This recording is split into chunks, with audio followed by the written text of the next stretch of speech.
Hey, I'm Todd. Thanks for choosing to watch my video, and if you would subscribe it, like it, all that stuff, that'd be great. Otherwise, enjoy the video, and I hope it gives you the information you need and is helpful to you. Take care. Air ratchet, screwdriver, pry bar. Use this or a C-clamp to collapse the piston the rest of the way. Got a Allen head wrench here, a 7mm Allen for the bolts. So of course you want to break the lug nuts loose, a turn or two, lefty loosey, righty tighty, and then jack up the vehicle. Plenty of metal underneath here for jacking up. Jack up, use safety stands, protect yourself, get the wheel off the ground. Take the lug nuts off the rest of the way, and this is what you'll see here. Brake rotor, caliper mounting bracket, which you don't have to mess with, thankfully. And then we got a couple of rubber little plugs for the bolts.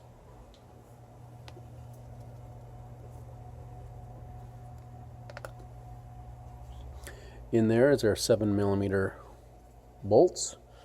I'm gonna like to collapse the piston here. We've already shown the master cylinder taking some fluid out, so we're gonna collapse it, make sure the slides are all free.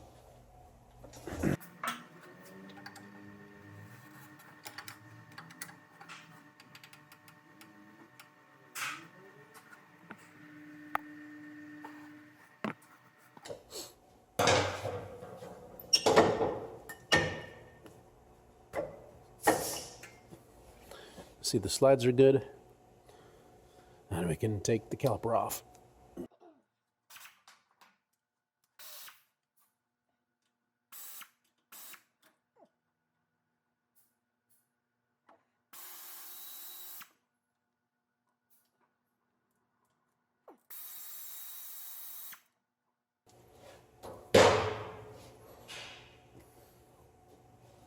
Here's what they look like.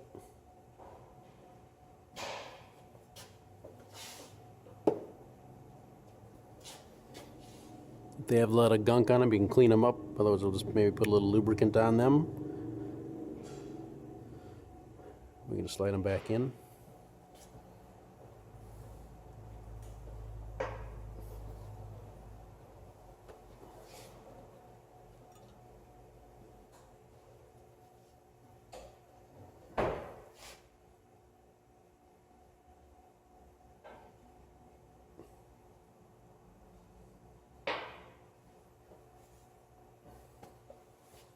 Caliper will come off pretty easy. See, it's kind of interlocked right here. So just remember that when you're putting it back on. Just on the top there.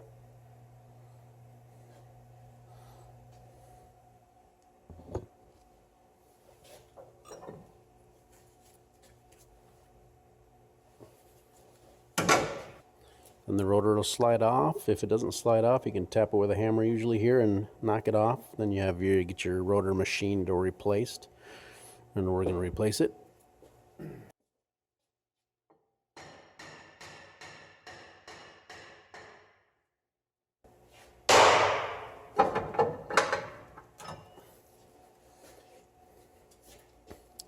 Little area in here for the emergency brakes.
Just a friction fit in the hole.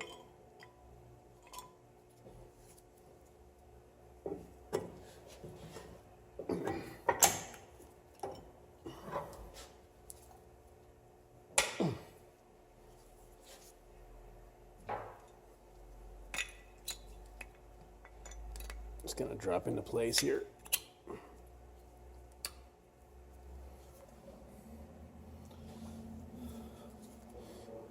Watch you don't twist this when you're putting it back on too much, you know, like this.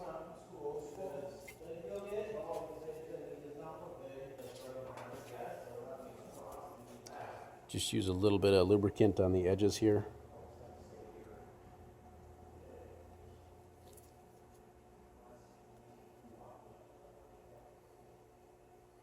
On there too.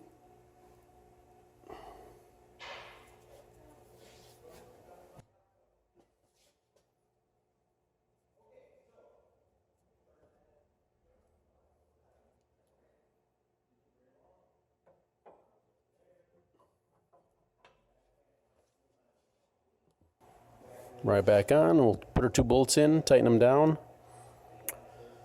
and put the wheel on. That's really all there is to it. You want to make sure you start these by hand. They can be a little tricky. I think Chrysler has a similar setup, and the threads can be a little soft, so don't force them. Start them by hand. Don't forget to put those on. Put your tire on. Tighten it a crisscross pattern. And I will give you the torque specs for those 2 items there in a second. Alright, looks like 28 foot-pounds for the brake caliper. 150 foot-pounds for the brake. 150 foot-pounds for the wheel. Best of luck to you, and I'm sure this will work for Ford F-150, F-250, F-350, probably a few of those Ford pickup trucks, Ford Expedition, Ford Excursion, maybe even Lincoln Navigator. I'm guessing, not for sure, but if you pull off the wheels and this looks like your vehicle, I'm sure it's going to work for you. All right, 2011 Ford Expedition EL. This is the brake master cylinder. Got a cap here.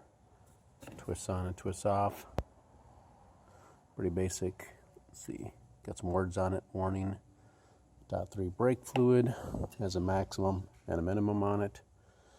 So before you do a brake job, you can check where your fluid level is. If you're going to collapse pistons, you're going to have a fluid level coming up. So overall, you don't want fluids spilling out. So maybe a clean rag or a tricky baster or something can suck some out to drop the level. And when you collapse the pistons, the level will come out and not overflow. And at the end, pump your brakes a few times to set the fluid level, then top off or suck a little bit out as needed to get to your level. That's really it. You put the cap back on, and you can be done with the brake job. So, well, let's get going on this right now. Rear brake pads, rear brake rotor replacement.